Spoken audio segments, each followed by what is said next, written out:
Pues nada, ahora vamos con otra sesión. Yo creo que el tema de accesibilidad siempre es importante tenerlo en cuenta. Creo que cada vez se va teniendo más en cuenta. Como hemos podido ver, Joomla 4, el backend, tiene ya esas cosillas que, bueno, sí que es cierto que ayudan a todos, no solo a los que tengan una discapacidad, sino a todos nos ayudan, porque al final nos hacen el trabajo mucho más fácil. Y sobre ello nos va a contar Pablo Arias, todo tema de webs accesibles. Así que, Pablo, todo tuyo. Hola, ¿me oís bien, verdad? Perfecto. Bueno, pues vamos a hablar de accesibilidad creando webs accesibles, ¿vale? Me presento muy rápidamente. Desarrollo y mantenimiento de sitios web, asistencia, estoy certificado. Ayer, por cierto, tenemos 2 nuevos certificados en la comunidad. Organizador del grupo de usuarios de Joomla de Vigo. Y bueno, me podéis encontrar en mi web pabloarias.eu y en Twitter como Pablo Arias Ramos.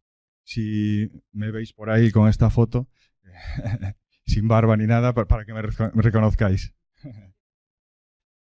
Vale, entonces empezamos ya, vamos directos rápidamente. El año pasado hablaba del software libre en una web abierta, ¿vale? Y decía cosas como... ¿Vale? Perdón. Vale. Apertura significa ser accesible y hacer las cosas con transparencia. ¿Vale? Esto no lo digo yo. Esto ahora veréis quién es la persona que lo dice. Apertura significa poder decidir. Es como permitir que otras personas conduzcan y enseñarles cómo hacerlo. No solo te dejamos echar un vistazo, te invitamos a meterte bajo el capó y jugar con el motor. Esto es el software libre y la web abierta. No se refiere a algo creado y comprendido por solo unos pocos. Y guardianes, no significa esconder información a los usuarios y no significa vigilancia secreta. ¿Vale? Que se nos está yendo de las manos. La web es más que una tecnología, es un recurso público, es una fuerza común para hacer el bien. Es como la 8ª maravilla del mundo y si nos pertenece a todos. Aquí tenemos al autor de estas palabras. Vale. Un gran poder conlleva una gran responsabilidad. Crear webs también. Entonces, ahora vamos a hablar de usabilidad y de accesibilidad. Básicamente, lo que necesitamos es crear una web que sea útil para personas, porque muchas veces se nos va un poco la cabeza pensando en máquinas como Google, y proporcionar la información necesaria, ¿no? Para cualquier usuario, en cualquier dispositivo y respetando los estándares, ¿vale? Esta es la manera que tendremos de que cualquiera pueda acceder a los contenidos y consumir lo que necesita. Entonces, estos estándares, ¿quién los define? Pues hay una entidad que se llama la W3C, que es la que define pues, cómo se escribe HTML, cómo se escribe CSS, cómo se hace una web accesible, etcétera, etcétera, ¿no? Y algo que está muy relacionado, aunque no lo parezca, es el SEO y la accesibilidad. El año pasado hablábamos de SEO, este año también hablaremos de SEO. Hablo del SEO on-page, sobre todo, es decir, aquellos cuidados que le hacemos a nuestra web, ¿vale? Están muy relacionadas con la accesibilidad porque al final de lo que se trata es de que un robot entienda nuestra web. El SEO, la accesibilidad es que una persona entienda nuestra web. Entonces, Google es el usuario ciego y sordo más rico del mundo y el que más navega por tu web, ¿vale? Tengámoslo en cuenta. Y ahora Google es mucho más listo, sabe interpretar ciertas imágenes, sabe hacer muchas cosas con su inteligencia artificial, pero no la usa para nuestras webs. Es un consumo de recursos bastante grande para ellos. Entonces, lo hará cuando quiera hacerlo y en las webs que quiera hacerlo. Vale, ¿qué significa accesibilidad web? Pues la accesibilidad web significa que las personas con discapacidad puedan percibir, entender, navegar e interactuar con la web. Esta es la definición del libro de texto, digámoslo así, la que la W3C nos da. Vamos a verlo en profundidad. Antes de empezar a preocuparnos de cómo hacer una web accesible, tendremos que entender qué supone para la gente que sea accesible, ¿vale? Tenemos que entender qué problemas tiene la gente, ¿vale? Entonces, vamos a ver algunos problemillas que nos encontramos habitualmente. Tipos de discapacidades, pues visuales, personas que no ven nada, o que no ven bien, o que, bueno, pues por cualquier motivo vamos al oculista, nos dilata las pupilas, no vemos ese día, nosotros tampoco. Entonces, cualquiera necesita estas ayudas, tanto visuales como auditivas, motrices. Hay gente que no puede manejar el ratón. Nos puede pasar cualquier día a nosotros. Nos hacemos daño en un brazo, lo que sea, no puedes manejar un ratón. ¿Vas a tener que dejar de navegar? Pues tener una alternativa, ¿no?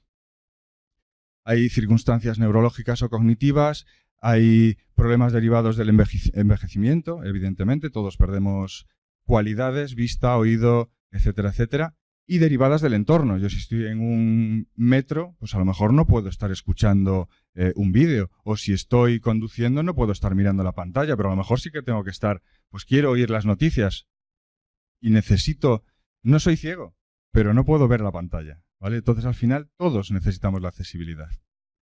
Vale, problemas visuales. Este es uno de los problemas evidentemente más comunes, limitantes, que se enfrenta la gente, ¿no? Y yo creo que todos en algún momento. Entonces tenemos cegueras de muy diferentes tipos y niveles, con diferentes métodos de navegación.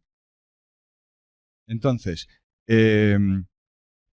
tenemos daltonismo, gente que no diferencia los colores. Le pones un color rojo para resaltarle un error y él no lo ve rojo. A lo mejor lo ve gris o a lo mejor lo ve verde.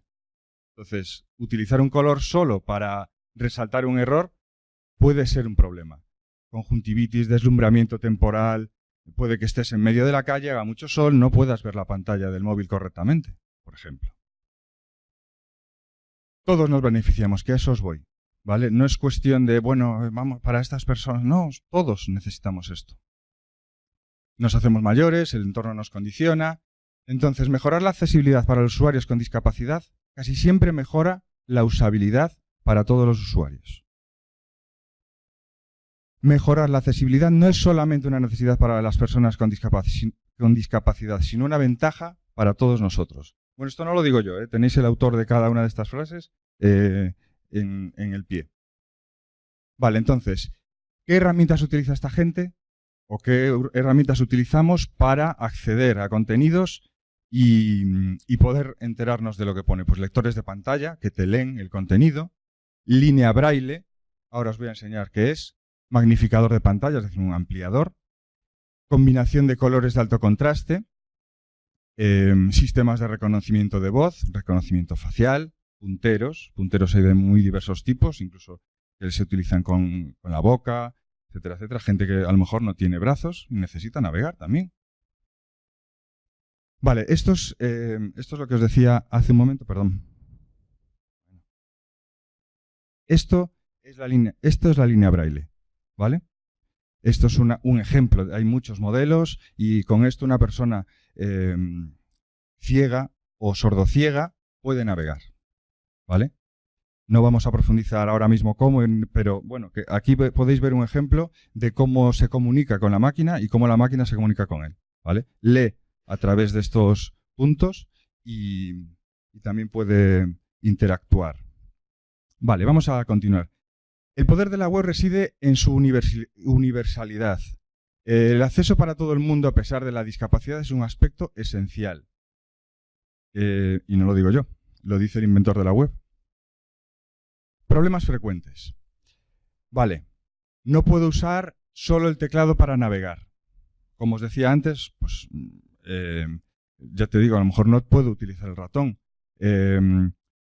Entonces necesito tirar del teclado. Muchos enlaces, estos son los principales problemas que me he encontrado y que he puesto en común, pues por ejemplo, con entidades como con la ONCE, ¿vale? La Organización Nacional de Ciegos Españoles.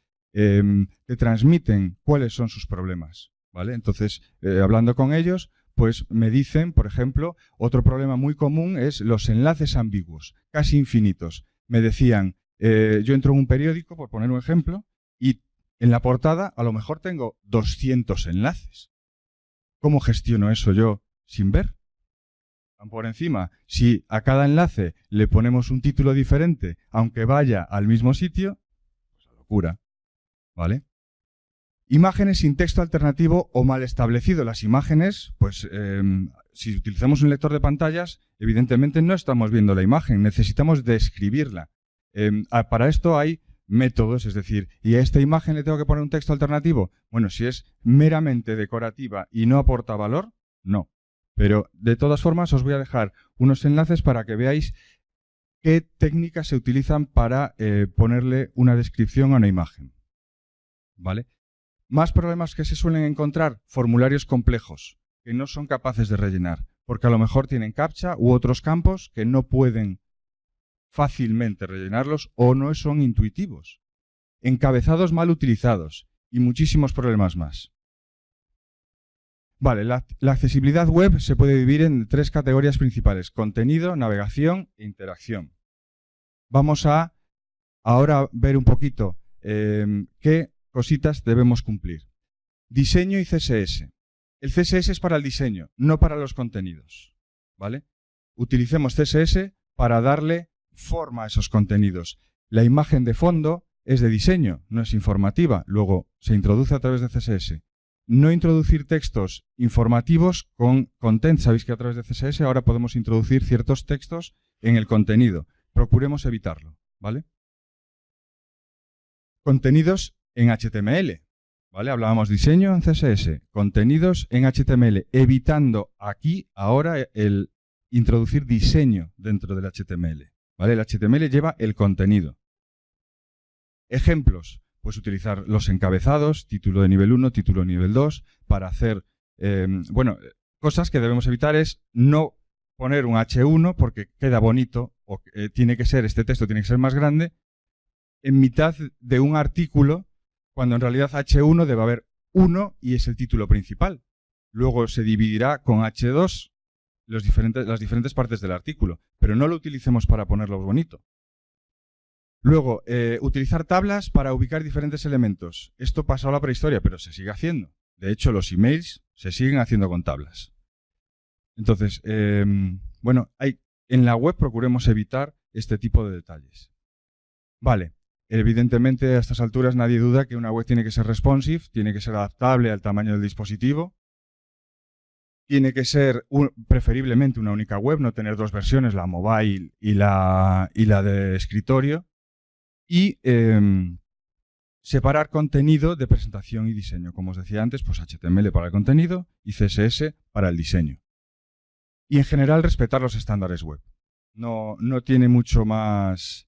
No tiene mucho más detalle. Bueno, el tema de la orientación, hay una norma que habla de ello. Tú, si tienes el móvil en vertical y lo giras, la web tiene que adaptarse. Ya sea un móvil, una tablet, lo que sea. Esto es relativamente nuevo. Es decir, los ordenadores antes los girabas, no tenían que... No gira la pantalla, ¿no? Pero esto sí que... Bueno, hay una nota al respecto. Lo que pasa es que no me puedo parar mucho. Pero bueno, vamos a avanzar. Vamos a hablar de las imágenes. Ahora, ¿cómo hacemos las imágenes accesibles? ¿Vale? Pues... procurando no insertar texto dentro de las imágenes, ¿vale? Las imágenes introducidas con CSS son decorativas, son de fondo, no forman parte del contenido. Describir la imagen con el atributo alt, ¿vale? Ahí está parte de la clave.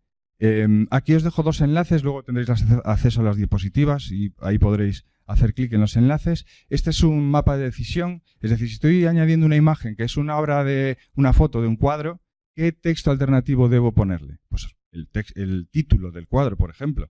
Entonces, aquí hay un mapa de decisión que nos dice, bueno, si estoy añadiendo una imagen de este tipo, ¿qué texto alternativo debería añadirle? También hay un asistente. Por la misma autora, en vez de mapa de decisión, es un asistente que te va preguntando, ¿es tu imagen es de este tipo o de este otro? Pum, pum, pum, lo vas respondiendo y te dice, pues mira, lo mejor que puedes hacer es ponerle este texto alternativo. Por lo menos echarle un vistazo porque es curioso. Por Olga Carreras. Muchos yo creo que ya la conocéis, mínimo Carlos Cámara, me consta que habla con ella de vez en cuando. Y bueno, una chica muy puesta en temas de accesibilidad. De hecho, en la bibliografía luego os voy a poner más enlaces a su blog y demás. Vale, los enlaces. Hablábamos de las imágenes, ahora vamos a hablar de los enlaces. Los enlaces, para que sean accesibles, debemos incluir la información relevante en el texto, ¿vale? no el típico pincha aquí. Eso no es relevante, ¿vale? O más información, o leer más. Solo eso no es relevante. Pongamos hacia dónde vas cuando hago clic. Pues vas a ver la página del producto no sé qué. Pues el enlace que describa un poquito en la medida de lo posible. Yo entiendo que hay veces que no se puede hacer. Pero bueno, los enlaces tienen una etiqueta title que se le puede poner. Entonces, tratemos de utilizar, si en una página tenemos 2 enlaces o más a un mismo sitio, ponerle el mismo título, porque así el lector de pantalla identificará que es un único enlace. Y así no tendremos 200 enlaces en portada, que es una locura, y podemos fusionarlos, algunos de ellos, pues a lo mejor 4 o 5, en uno solo, para el lector de pantalla. Se vuelven menos locos. Bueno, podemos utilizar también hreflang para indicar, si hemos puesto un enlace y te va a cambiar de idioma, pues ponerlo para decir, ojo, estás en español, te vas a pasar al inglés, que lo sepas. No solo un color diferente para los enlaces, porque hay gente que no distingue los colores. Entonces, si podemos subrayarlo a mayores, le estamos dando más pistas. Diferenciar enlaces visitados de no visitados también es útil. ¿Vale?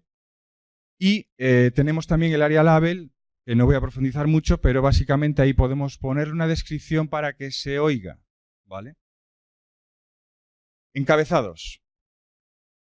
¿Cómo influyen los encabezados en la accesibilidad? Pues describen la estructura del documento, su significado. Son los que mantienen el orden, es decir, hay un título de nivel 1, luego títulos de nivel 2, luego dentro de esos títulos de nivel 2 puede haber en esos apartados títulos de nivel 3. Entonces, la manera de estructurarlo es así, están para eso. No los utilicemos para decorar, como os decía antes, u otras finalidades. Y me paso ya directamente a las tablas. Las tablas, ojo con las tablas, mejor utilizarlas solo para lo que son contenidos tabulares, ¿vale? No la utilicemos para maquetar, como os decía antes. Identifiquemos los encabezados con la etiqueta TH. Y para tablas complejas se puede utilizar el atributo scope, que ahora mismo no voy a entrar en cómo se utiliza exactamente, pero hay documentación al respecto. Y de hecho, la web oficial de la W3C ahora mismo está muy bien y cómo explica estas cosas. Es mucho más visual que antes. Antes era bastante difícil de consumir el contenido de la W3C, ahora lo tiene mucho más visual. ¿Vale? A las tablas le podemos poner un caption, que es el título de la tabla, y se ve, es visible, pero no es obligatorio. También podemos ponerle un atributo en el cual le decimos, la descripción de esta tabla está en este párrafo. Y entonces, cuando alguien vaya a oír esa tabla, le puede decir, esta tabla va de esto, porque le has hecho referencia. Aunque no esté al lado de la tabla ese párrafo, lo podemos linkar con ese atributo. Vale, formularios. Otra pieza clave que tiene que ser accesible. Entonces, es importante que los formularios tengan las etiquetas, los labels que describe cada campo, ¿vale? Y que sean descriptivos, evidentemente, que se entienda bien. Debemos asegurarnos de que se pueda navegar con el teclado, ¿vale? Que se pueda ir pasando de un campo a otro con el teclado. Que no se quede el cursor atrapado en ninguno de los campos del formulario. Debemos utilizar si procede, usar el atributo autocomplete, que le sirve, pues te estoy pidiendo tu nombre, probablemente tu nombre ya lo hayas escrito en otras 10 webs, pues que pueda, digamos, cogértelo ya directamente el navegador y no tengas que rellenar todos los campos, tu dirección, tu DNI, no sé qué. Si ya lo cubriste en una página y tenemos unos campos adecuados, pues probablemente el navegador ya nos deje rellenarlo muy rápidamente ese formulario. ¿Vale? Informar correctamente los campos obligatorios, es decir, que se distingan bien. No digo de hacer milagros, simplemente que se distingan bien cuáles son obligatorios y cuáles no. Y los formularios podemos organizarlos en fieldsets, como grupos de campos, ¿vale? Y es conveniente que a esos fieldsets le pongamos una leyenda, como un titulito. Vamos a ver si en un formulario estamos pidiendo, pues para un registro en una tienda online vas a comprar Vale, pues por un lado tendrás tu nombre, tu email, etcétera, tu dirección. Entonces, esos grupos de campos podemos como clasificarlos con field sets. Vale. Y la validación también es importante. La validación debemos hacerla tanto a nivel navegador, es decir, que el usuario que está rellenando el formulario ya sin necesidad de enviarlo se dé cuenta de que ese campo es erróneo, y también, evidentemente, en la parte del servidor. Pero ahora mismo me estoy centrando en la parte del cliente. No usemos solo un color rojo ante un error, como os decía antes, porque es posible que alguien no lo distinga. ¿Vale?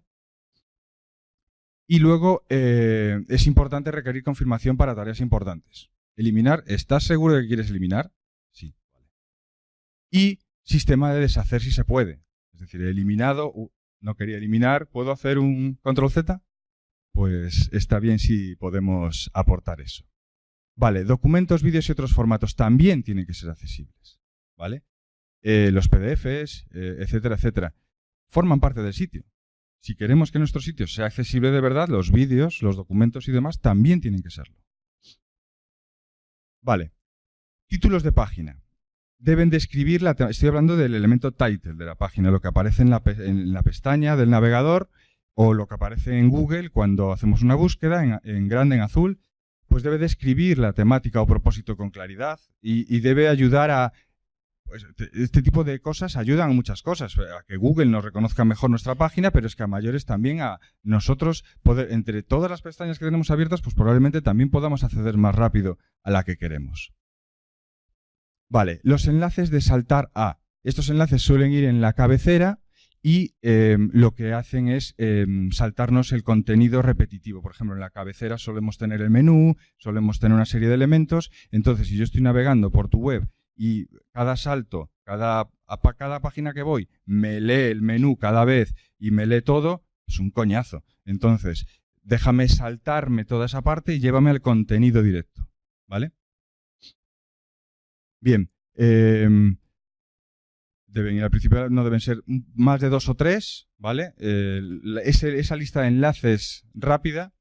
Y ahora voy a pasarme a la navegación. Voy un poquito rápido, pero es que es mucho contenido y poco tiempo.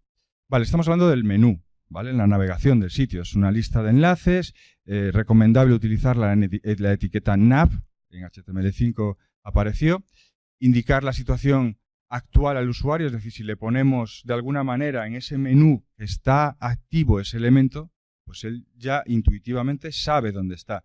Además de la ruta de navegación, o breadcrumbs, o migas de pan, como hay diferentes maneras de llamarle, ¿no?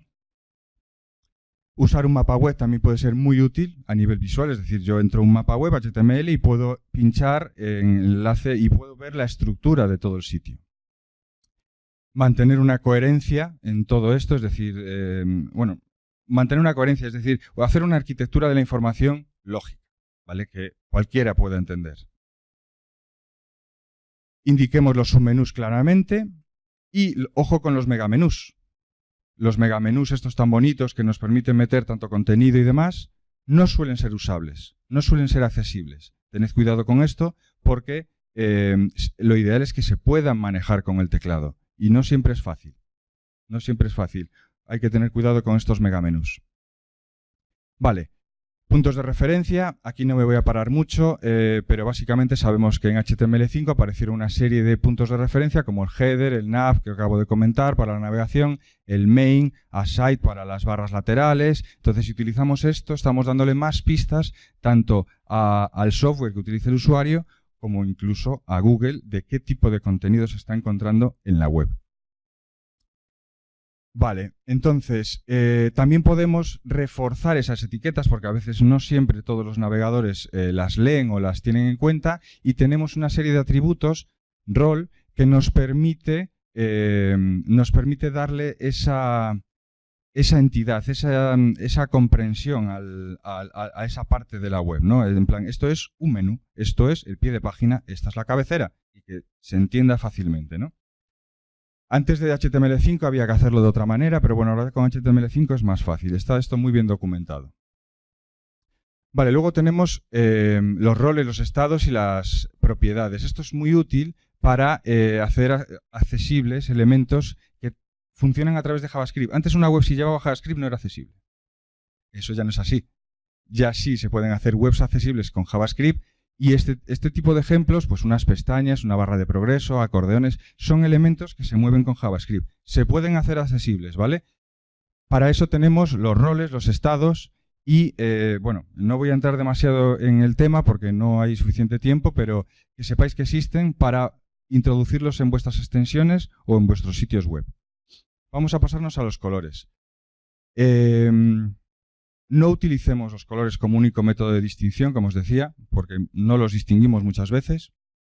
Hay una serie de contrastes mínimos, es decir, si yo pongo el fondo blanco y la letra gris clarita, pues probablemente no se lea bien, ¿vale? Necesitamos un contraste mínimo. Aquí hay ya unos baremos para decir tú tienes el color negro para el texto y blanco para el fondo, pues tienes perfecto, tienes una puntuación, digamos, del 10. Pero si ya empiezas a oscurecer el fondo o a aclarar la letra, ese coeficiente va bajando y el mínimo en el que tenemos que estar para tener una accesibilidad total es en 7. Para una accesibilidad media de AA, 4,5. Pero bueno, no nos vamos a meter tampoco en detalles, pero que sepáis que eso pasa. Y hay que distinguir también si es un texto pequeño o es grande para ese contraste, ¿vale? Un texto grande en general no necesita tanto contraste como un texto más pequeñito. Pero bueno, eso ya son detallitos que por suerte tenemos herramientas de medición que saben ver de qué color es el texto, de qué color es el fondo y en base a eso decirte si cumples o no cumples. Vale, y tratar de ofrecer diferentes combinaciones de colores está muy bien. Tener incluso la web si puede ser en alto contraste o cosas de ese tipo, ¿no? Vale, voy a ir muy rápido. Los textos deben ser preferiblemente definidos con tamaños relativos, no absolutos, ¿vale? En porcentajes, mejor que en píxeles. Evitar fuentes con caracteres muy similares, la I, la L que se confunden, cosas de ese tipo. Evitar el efecto río cuando justificas un texto que parece que quedan las palabras, o sea, los huecos por el medio y hacen efectos que no son nada cómodos para la legibilidad. Evitar demasiados textos largos en cursiva y un interlineado suficiente para que se lea bien. Bueno, lo que os decía antes, Google es un usuario ciego, un usuario billonario, ciego, con millones de amigos que siguen cada una de sus palabras. Entonces, bueno, aquí os dejo una serie de herramientas para poder hacer pruebas de validación y demás. Tranquilos que os dejo las diapositivas para que podáis verlos con más calma. Y nada, ¿para quién es, últimas ya ideas, ¿para quién es obligatoria la accesibilidad? Pues para las webs de las administraciones públicas o que reciban dinero de la administración pública y para empresas de más de 100 empleados o con una facturación mayor a 6 millones de euros. Ojo, que ya empezamos a tener una necesidad de accesibilidad cada vez más grande. Vale, estas son las normas, la normativa que podemos seguir y que podemos consultar para cualquier duda. Y tenemos también cómo se hace un análisis de accesibilidad. Tenemos una norma para hacer un análisis. Vale, entonces aquí os explico los pasos. No me voy a parar ahora porque se acaba el tiempo, pero básicamente estos son los pasos que hay que dar para poder hacer un análisis de accesibilidad. Y aquí os dejo enlaces a diferentes herramientas, referencias, documentaciones y de donde he sacado prácticamente toda la información de esta ponencia. Entonces, no hace falta que toméis nota ni nada, luego os paso las diapositivas y podréis clicar en los enlaces y ya está. Y esto es todo. Hasta aquí hemos llegado. Gracias.